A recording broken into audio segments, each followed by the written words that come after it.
Hello good evening everyone, स्वागत है आप सभी का आपके अपने प्यारे से विद्या आनंद यूट्यूब चैनल में। तो चलिए आज के क्लास में हम लोग पढ़ने वाले हैं क्लास 12 हिंदी का 40 मोस्ट इंपोर्टेंट ऑब्जेक्टिव क्वेश्चन। ये सारे प्रश्न आपके 2024 बोर्ड परीक्षा के लिए काफी ज्यादा इंपॉर्टेंट है। तो आज के क्लास को आप सभी ध्यान से देखिएगा और मैं जितना प्रश्न बताऊंगा इसको अच्छे से याद कर लीजिएगा। ओके, चलिए क्लास को स्टार्ट करते हैं। उससे पहले अगर आप इस चैनल पर नए जुड़ रहे हैं तो सब्सक्राइब करके जुड़ जाओ हमारे साथ। ओके, चलिए पहला नंबर सवाल आपके सामने है। चैट सेक्शन में फटाफट आंसर लगाते चलिएगा आप सभी कि अशोक वाजपेयी को साहित्य अकादमी पुरस्कार कब दिया गया था।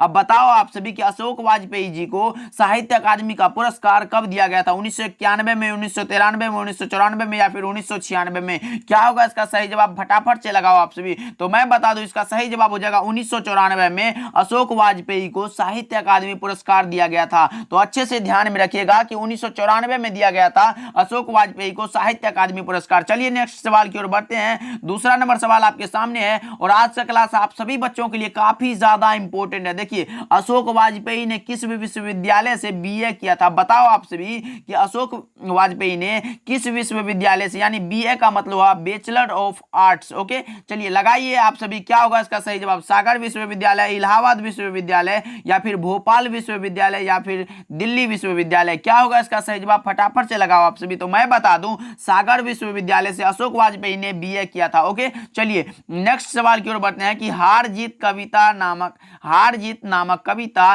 किस कविता संग्रह से ली गई है। अब बताओ आप सभी कि हार जीत नामक कविता जो है वो किस कविता संग्रह से ली गई है। कहीं नहीं वहीं, उम्मीद का दूसरा नाम, दुख, चट्टी रसा या फिर अभी कुछ और। क्या होगा इसका सही जवाब, फटाफट से लगाओ आप सभी। तो मैं बता दूं इसका सही जवाब हो जाएगा कहीं नहीं वहीं से हार जीत नामक कविता ली गई है। ओके, चलिए नेक्स्ट सवाल की ओर बढ़ते हैं। विनोद कुमार शुक्ल को रघुवीर सहाय स्मृति सम्मान कब दिया गया था। बताओ आप सभी कि विनोद कुमार शुक्ल को रघुवीर सहाय स्मृति पुरस्कार कब दिया गया था। फटाफट से लगाओ। 4 का सही जवाब क्या होगा। तो मैं बता दूं इसका सही जवाब हो जाएगा ऑप्शन नंबर ए, 1992 में विनोद कुमार शुक्ल को रघुवीर सहाय स्मृति पुरस्कार दिया गया था। चलिए नेक्स्ट सवाल की ओर बढ़ते हैं। कुआं शब्द की प्रकृति बताना आप सभी को कि कुआं शब्द की प्रकृति होती है तद्भव। ऑप्शन नंबर बी इसका बिल्कुल करेक्ट जवाब हो जाएगा। लगा लो आप सभी और अच्छे से याद कर लो, कुआं शब्द की प्रकृति है तद्भव। ओके, चलिए 6 नंबर सवाल की ओर बढ़ते हैं। नौकर की कमीज क्या है। बताओ आप सभी नौकर की कमीज क्या है, फटाफट से लगाओ आप सभी।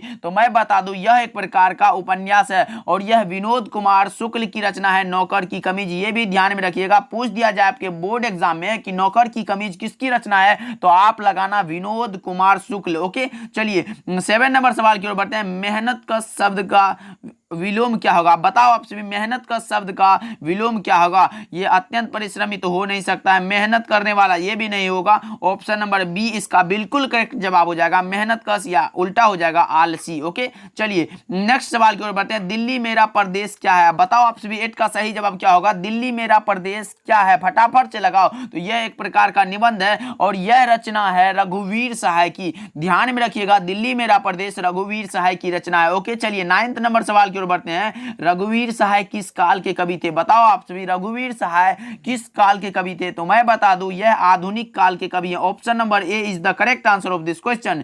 चलिए अगले प्रश्न की ओर बढ़ते हैं। मुक्तिबोध के पिताजी का क्या नाम था। बताओ आप सभी मुक्तिबोध के पिताजी का क्या नाम था। माधव जी, माधवराज मुक्तिबोध, गजानन मुक्तिबोध या फिर इनमें से कोई नहीं। 10 का सही जवाब हो जाएगा माधवराज मुक्तिबोध। माधवराज मुक्तिबोध सही जवाब हो जाएगा। मुक्तिबोध के पिताजी का नाम माधवराज मुक्तिबोध है। ओके, चलिए बहती बहाती में कौन सा अलंकार है भाई। बहती बहाती में ये अनुप्रास अलंकार हो जाएगा। ऑप्शन नंबर ए इसका बिल्कुल करेक्ट जवाब हो जाएगा। अगर यहाँ एक होता दोनों तो ये पुनरोक्ति होता। चलिए अगले प्रश्न की ओर बढ़ते हैं। नया खून का संपादन कब हुआ था। नया खून पत्रिका है और उनका संपादन कब हुआ था ये बताना है आप सभी को। तो मैं बता दूं यह हुआ था 1956 ईस्वी में। कब, 1956 ईस्वी में। ऑप्शन नंबर ए इसका बिल्कुल करेक्ट जवाब हो जाएगा और यह रचना है मुक्तिबोध जी की। अच्छे से ध्यान में रखिएगा, यानी गजानन माधव मुक्तिबोध की। ओके, चलिए शमशेर बहादुर सिंह के काव्य की कौन सी भाषा है। बताओ आप सभी शमशेर बहादुर सिंह के काव्य की कौन सी भाषा है। तो ये खड़ी बोली। ऑप्शन नंबर ए इसका बिल्कुल करेक्ट जवाब हो जाएगा। भाई आज की क्लास में ये 40 ऑब्जेक्टिव अगर कर लेते हो तो आपके बोर्ड एग्जाम में काफी ज्यादा हेल्प मिलेगा, ये गारंटी मेरा है। ओके, चलिए 14 नंबर सवाल की ओर बढ़ते हैं। सुभद्रा कुमारी चौहान की मृत्यु कब हुई थी। बताओ आप सभी सुभद्रा कुमारी चौहान की मृत्यु कब हुई थी, फटाफट से लगाओ आप सभी। 15 फरवरी 1968 1948 को इनका निधन हुआ था। अच्छे से ध्यान में रखिएगा, कार दुर्घटना में। ओके, चलिए अगले प्रश्न की ओर बढ़ते हैं कि सुभद्रा कुमारी चौहान स्वयं को असहाय क्यों कहती है। बताओ आप सभी कि सुभद्रा कुमारी चौहान जो लेखिका है वो स्वयं को असहाय क्यों बोलती है। तो इनके पुत्र के वियोग के कारण सुभद्रा कुमारी चौहान स्वयं को असहाय कहती है। ओके, चलिए अगले प्रश्न की ओर बढ़ते हैं कि निर्धर का शाब्दिक अर्थ क्या होता है। बताओ आप सभी कि निर्धर का शाब्दिक अर्थ क्या हो सकता है। बादल, सुगंध, भौरा या फिर कमल। मैं बता दूं निर्धर का शाब्दिक अर्थ होता है बादल। ऑप्शन नंबर ए इसका बिल्कुल करेक्ट जवाब हो जाएगा। लगा लो आप सभी। चलिए 17 नंबर सवाल आपके सामने है। भिन्न भिन्न में कौन सा अलंकार है। देखो एक आ गया,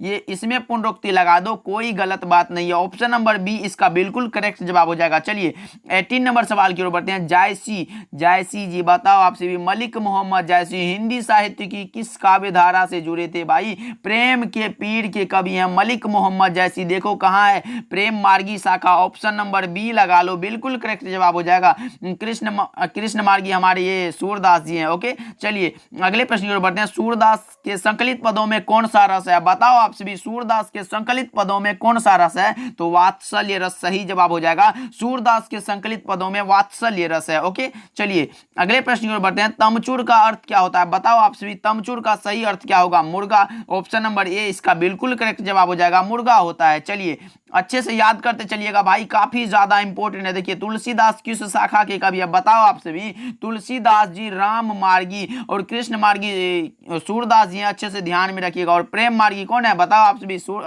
मलिक मोहम्मद जायसी। अच्छे से ध्यान में रखिएगा। चलिए अगले प्रश्न की ओर बढ़ते हैं कि मित्रता का विलोम क्या होगा। मित्रता, मित्र है भाई वो शत्रु भी हो सकता है। ऑप्शन नंबर सी इसका बिल्कुल करेक्ट जवाब हो जाएगा। मित्रता का विलोम शत्रुता होता है। चलिए अगले प्रश्न की ओर बढ़ते हैं। अधम का विलोम क्या होगा। अधम का विलोम क्या होगा। उत्तम हो जाएगा जी। ऑप्शन नंबर ए इसका बिल्कुल करेक्ट जवाब हो जाएगा। अधम का विलोम होता है उत्तम। ओके, चलिए अच्छे से ध्यान में रखिएगा। देखिए बालकृष्ण भट्ट ने किस पत्रिका का संपादन किया। बताओ आप सभी कि बालकृष्ण भट्ट जी ने किस पत्रिका का संपादन किया था। तो ये किया था हिंदी प्रदीप नामक पत्रिका का। ओके, चलिए नेक्स्ट सवाल की ओर बढ़ते हैं कि रॉबिन्सन क्रूसो को कब तक मनुष्य का मुख देखने को नहीं मिला था। बताओ आप सभी रॉबिन्सन क्रूसो को कब तक मनुष्य का मुख देखने को नहीं मिला था। तो 16 वर्ष तक। कब तक।